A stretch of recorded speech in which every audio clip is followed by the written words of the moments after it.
Jehovah, the God of love, hates. That's quite a statement, isn't it? How can that be? Well, look at the first part of today's text at Psalm 97:10. O you who love Jehovah, hate what is bad. Our God expects us to hate what is bad because he does that. And the reason for this is explained in the first two verses of Psalm 97. Verse 1 begins, Jehovah has become king. Verse 2 concludes, righteousness and justice are the foundation of his throne. And in the scriptures, righteousness refers to what is right according to God's standard of right and wrong. And here are just a few examples in the Bible of the things that Jehovah says are wrong and that he hates. At Psalm 11:5, it says, Jehovah hates anyone who loves violence. At Isaiah 61:8, it says, I, Jehovah, hate robbery and unrighteousness. At Malachi 2:16, it states, I hate divorce, says Jehovah. The context talking about treacherous, unscriptural divorce. And then there's Proverbs chapter 6. Let's turn in our Bibles to that.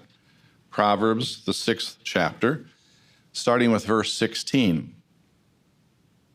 There are 6 things that Jehovah hates, yes, 7 things that he detests. Haughty eyes, a lying tongue, and hands that shed innocent blood, a heart plotting wicked schemes, and feet that run quickly to evil, a false witness who lies with every breath, and anyone sowing contentions among brothers. So yes, the God of love hates, and so does Jesus. Look at what was said of God's Son at Hebrews chapter 1 and verse 9. Hebrews 1:9. You loved righteousness and you hated lawlessness. That is why God, your God, anointed you with the oil of exaltation more than your companions. Well, if we desire Jehovah's blessing, then we also must hate what is bad. That is, have an intense aversion, a strong abhorrence for what God hates. And having that godly hate serves as a powerful protection for us not to get involved in any bad practices. But exactly what do these include? Well, we just read in Proverbs 7 categories of hateful things. They're basic, but they cover virtually all types of wrongs. Haughty eyes and wicked schemes are sins committed in thought. A lying tongue and a false witness are sinful words. Hands that shed blood and feet that run to evil, and someone who produces contentions among brothers, why, those are all wicked deeds. And interestingly, the writer, when he increased the number of things Jehovah hates from 6 to 7, that suggests that this list is not intended to be complete because humans keep thinking up bad things. And as an example, consider the escalating trend toward the use of more and more explicit sex and graphic violence that appear today in advertising and entertainment, from clothing ads to movies.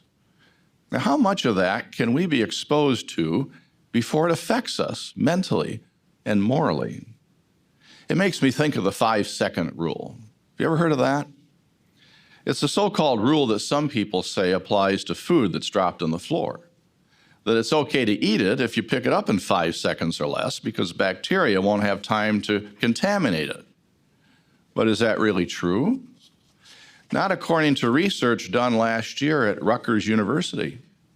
It was concluded that no matter how fast you pick up food that falls on the floor, you will pick up bacteria with it, sometimes in less than 1 second. Of course, the longer the food sits on the floor, the more bacteria it collects. So if you eat food dropped on the floor, you're taking a chance, no matter how long it sat there. And you should know that a clean-looking floor is not necessarily clean. So if food falls on the floor, when in doubt, throw it out. But how does this relate to our discussion of hating the things that Jehovah hates? Well, how long does it take for an immoral, violent, or satanic image to burn a thought in our mind?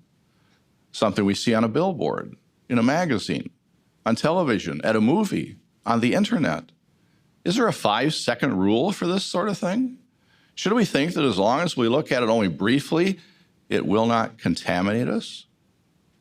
Well, let's use 5 seconds as an example and see how long that is, and you can judge for yourselves. Don't take your eyes off the screen.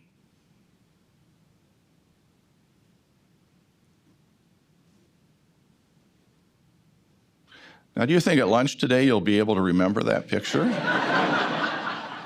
Delicious looking chocolate ice cream sundae with syrup and a cherry on top?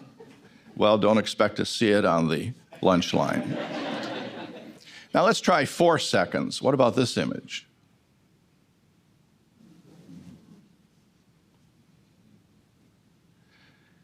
Will this cute baby's face come back to your mind tomorrow, next week? Now watch the screen for 3 seconds. Will this image stick in your mind?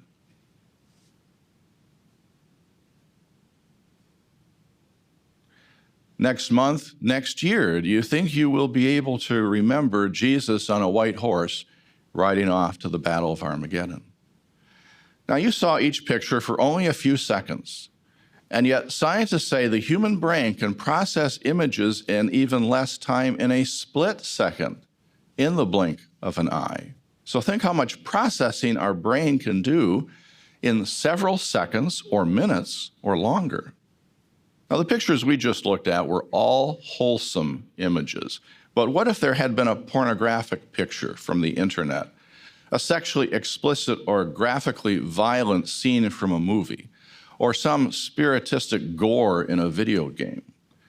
If we gaze at something that Jehovah hates, we're taking a chance no matter how long we look at it. And that graphic image can come back to mind again and again to haunt us. Now, we may not be able to avoid all of this 100% because of the wicked world that surrounds us, but we certainly don't have to linger in looking at these things, and we do not want to seek them out. And we need to realize that what we might think is a clean movie is not necessarily clean. So, like food that has fallen on the floor, when in doubt, we throw it out. So we need to detest the immorality, the violence, the spiritistic practices of Satan's world. In other words, hate every practice that violates Jehovah's righteous standards. Now, even if we hate what is bad, we may struggle because we live in a world that caters to the flesh, and we have our own sinful nature to control. So how do we develop the needed hatred for what is bad? First, we strengthen our desire to please Jehovah in everything we do. Then we meditate on what it is that he loves and what it is that he hates.